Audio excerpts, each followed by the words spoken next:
Hello, price the lord. ದೇವರ ಪರಿಶುದ್ಧವಾದ ನಾಮಕ್ಕೆ ಸ್ತೋತ್ರವಾಗಲಿ. ಪ್ರಿಯ ದೇವರ ಮಕ್ಕಳೇ, ಈ ದಿನ ನಿಮ್ಮನ್ನು ಉತ್ತೇಜಿಸುವುದಕ್ಕಾಗಿ ಒಂದು ದೇವರ ವಾಕ್ಯ ನಿಮ್ಮೊಟ್ಟಿಗೆ ಹಂಚಿಕೊಳ್ಳೋದಕ್ಕೆ ಆಲೋಚಿಸ್ತಾ ಇದ್ದೇನೆ. ನಿಮ್ಮ ಜೀವಿತದಲ್ಲಿ ಮಾರ್ಗವೂ ಇಲ್ಲ ಎನ್ನುವುದಾಗಿ, ಒಳ್ಳೆ ಆಲೋಚನೆಗಳು ನನಗೆ ಹೇಳುವವರು ಯಾರೂ ಇಲ್ಲಂದಾಗಿ ಚಿಂತಿಸುತ್ತಿರುವಾಗ, ಮುಂದೆ ಏನು ಮಾಡಬೇಕು, ನಮ್ಮ ಜೀವಿತ ಹೇಗೆ ನಾನು ಮುಂದೆ ಹೋಗಬೇಕು ಎನ್ನುವಂಥ ಸಮಯದಲ್ಲಿ ಈಗ ದೇವರು ಈ ದಿನದೊಟ್ಟಿಗೆ ಮಾತಾಡುತ್ತಾ ಇದ್ದಾನೆ.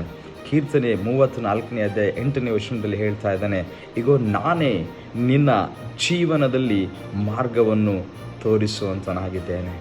ಅಲ್ಲಿ ವಾಕ್ಯ ಹೇಳ್ತದೆ ಬಹಳ ಸ್ಪಷ್ಟವಾಗಿ, ದೇವರು ನಿನ್ನನ್ನು ಉದ್ದೇಶಿಸಿ ನಡೆಯಬೇಕಾದ ಮಾರ್ಗವನ್ನು ತಿಳಿಸುವೆನು. ದೇವರು ಹೇಳ್ತಾ ಇದ್ದಾರೆ, ನೀನು ನಿನ್ನ ಜೀವನದಲ್ಲಿ ನಡೆಯಬೇಕಾದ ಮಾರ್ಗಗಳನ್ನು ಉದ್ದೇಶಿಸಿ ನಾನೇ ನಿನಗೆ ತಿಳಿಸುವಂತವನಾಗಿದ್ದೇನೆ ಮತ್ತು ನಿನಗೆ ಆಲೋಚನೆಯನ್ನು ಹೇಳಿಕೊಡುವಂತವನಾಗಿದೆ. ನಿನ್ನ ಜೀವಿತದಲ್ಲಿ ಹೇಗೆ ಹೋಗಬೇಕು, ಹೇಗೆ ಸಾಗಬೇಕು ಎನ್ನುವಂಥ ರೀತಿಯಲ್ಲಿ ದೇವರು ತಾನೇ ನಿನ್ನನ್ನು ತಿಳಿಸಿಕೊಡುವಂತವನಾಗಿದ್ದೇನೆ. ಪ್ರಿಯ ದೇವರ ಮಕ್ಕಳೇ, ಯಾವ ಕಾರಣಕ್ಕೂ ನೀನು ಭಯಪಡುವಂಥ ಅವಶ್ಯಕತೆ ಇಲ್ಲ. ಇವತ್ತು ನಿನ್ನ ಜೀವಿತದಲ್ಲಿ ಎಲ್ಲ ವಿಷಯದಲ್ಲಿ ಸೋತು ನೀನು ಮಾರ್ಗವನ್ನು ಇಲ್ಲದೆ ನೀನು ಜೀವಿಸ್ತಾ ಇರಬಹುದು, ಹೇಗೆ ಮಾಡಬೇಕೆನ್ನುವುದಾಗಿ ನೀನು ಚಿಂತಿಸ್ತಾ ಇರಬಹುದು. ಇವತ್ತು ದೇವರು ನಿನ್ನನ್ನು ಹೇಳ್ತಾ ಇದ್ದಾನೆ, ಈಗ ನಾನೇ ನಿನಗೆ ಮಾರ್ಗವನ್ನು ತಿಳಿಯಪಡಿಸುತ್ತೇನೆ.